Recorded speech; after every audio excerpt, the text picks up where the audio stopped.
67,000 ఉద్యోగాలు ఇచ్చామంటూ సీఎం రేవంత్ పచ్చి అబద్ధాలు మాట్లాడుతున్నారని మండిపడ్డారు కేటీఆర్. నోటిఫికేషన్లన్నీ కలిపితే కాంగ్రెస్ సర్కార్ ఇచ్చింది 11,000 ఉద్యోగాలేనని కుండబద్దలు కొట్టారు. 2 లక్షల ఉద్యోగాలు నిరుద్యోగ భృతి ఏమయ్యాయని నిలదీశారు. ప్రభుత్వ ఉద్యోగులకు పీఆర్సీ ఏమైందని ప్రశ్నించారు. రిటైర్డ్ ఉద్యోగులకు బెనిఫిట్లు ఇవ్వటం లేదని దుయ్యబట్టారు. చిరుద్యోగులకు 6 నెలలుగా జీతాలు ఇవ్వకుండా ప్రభుత్వం వేధిస్తోందని ఫైర్ అయ్యారు కేటీఆర్. అధ్యక్ష వీళ్ళ మాటలు వింటే విచిత్రంగా ఉంది అధ్యక్ష. ఎన్నికలకు ముందు భట్టి గారు చెప్పారు, రేవంత్ రెడ్డి గారు చెప్పారు, చాలా విషయాలు చెప్పారు. ఆ రోజేమో అల్లావుద్దీన్ అద్భుత దీపం మాది ధనిక రాష్ట్రం అన్నారు. కానీ ఇవాళ మాత్రం గూట్లో గుడ్డి దీపం అని చెప్తున్నారు అధ్యక్ష. అందుకే అంటా ఉన్నా అధ్యక్ష, మరి కమిట్మెంటు విశ్వసనీయత అన్నప్పుడు ఇవన్నీ తప్పకుండా అడుగుతారు అధ్యక్ష. ఇంకొక మాట అధ్యక్ష, ఈ ప్రభుత్వం పదే పదే పదే పదే చెప్తున్న ఒక పచ్చి అబద్ధం అధ్యక్ష, సత్యదూరమైన మాట. 67,000 ఉద్యోగాలు ఇచ్చామని ముఖ్యమంత్రి గారు ఏ సభలో అయినా చెప్తా ఉంటారు. నేను అడుగుతా ఉన్న ముఖ్యమంత్రి గారు, నా దగ్గర మీరు ఇచ్చిన నోటిఫికేషన్ లిస్ట్ కూడా మొత్తం ఉంది, కావాలంటే చదివినిపిమంటే వినిపిస్తాను.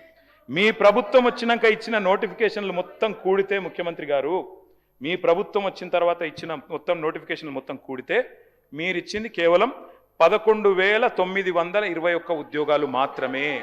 మిగతా నోటిఫికేషన్లు అన్నీ కేసీఆర్ గవర్నమెంట్లో ఇస్తే మీరు ఇవాళ నియామక పత్రాలు ఇచ్చి మేమిచ్చినామని చెప్పుకుంటే, ఇక మందికి పుట్టిన బిడ్డలు మా బిడ్డలు అని చెప్పుకుంటే మేము చేయగలిగింది ఏం లేదు. కానీ వాస్తవాలుగానే ఉంటాయి. రాష్ట్రంలో నిరుద్యోగులు చూస్తూ ఉన్నారు అధ్యక్ష. రాహుల్ గాంధీ గారు వచ్చారు అధ్యక్ష, పెద్దలూరు జాతీయ ప్రతిపక్ష నాయకులు, వారంటే మాకు కూడా గౌరవం ఉంది. వారు అశోక్ నగర్కి వచ్చారు. మొదటి సంవత్సరంలో 2 లక్షల ఉద్యోగాలు ఇస్తామని చెప్పారు. వాళ్ళ అశోక్ నగర్లో చిక్కడపల్లిలో ఎదురు చూస్తూ ఉన్నారు, ఎప్పుడు వస్తాయి ఉద్యోగాలు అని చెప్పి.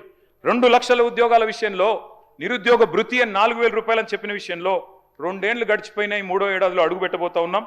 ఎప్పుడు చేస్తారు దయచేసి ప్రభుత్వం చెప్పాలని చెప్పి నేను కోరుతా ఉన్నా.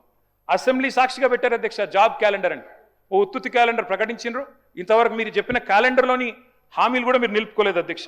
ఇంకా విచిత్రం ఏంటంటే ముఖ్యమంత్రి గారు చెప్తున్నారు అధ్యక్ష, వేరే రాష్ట్రాల్లోనేమో ఉద్యోగాలు వేయాలని ధర్నాలు జరుగుతాయి, ఇక్కడ మాత్రం ఉద్యోగాలు ఆపమని ధర్నాలు చేస్తున్నారని చెప్తున్నారు అధ్యక్ష. మరి దిల్సుఖ్ నగర్లో ధర్నా చేసేటోళ్ళు, చిక్కడపల్లిలో ధర్నా చేసేటోళ్ళు, ఈ రకంగా వ్యవహారం ఏదైతే ఉన్నదో అధ్యక్ష అందరూ అన్ని గమనిస్తూ ఉన్నారు. రాజీవ్ యువ వికాసం అని పెట్టారు, పోయిన సంవత్సరం జూన్ 2 అనుకుంటా ఇక్కడ అసెంబ్లీ జరుగుతూ ఉండే అప్పుడు రాజీవ్ యువ వికాసం అన్నారు, జూన్ 2కు ప్రారంభం అన్నారు, దండోరా వేసిండ్రు.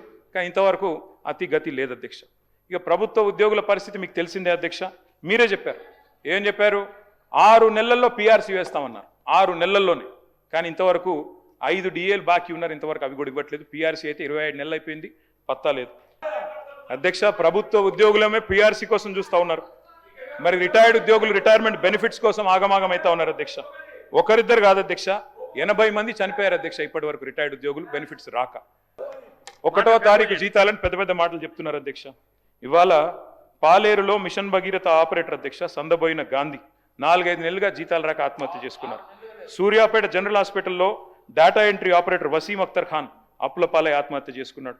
ఇట్లా ఒక్కరిద్దరు కాదు అధ్యక్ష, గోపాల మిత్ర, మున్సిపల్ కార్మికులు, ఆశ్రమ గిరిజన వంట మహిళలు, అట్లాగే మిషన్ భగీరథ సిబ్బంది, మున్సిపాలిటీలో పనిచేసే వాళ్ళు, పల్లె దవాఖానా వైద్యులు, బస్తీ దవాఖానా వైద్యులు, అందరి జీతాలు చిరుద్యోగులవి 6 నెలలుగా పెండింగ్ ఉన్నాయి అధ్యక్ష.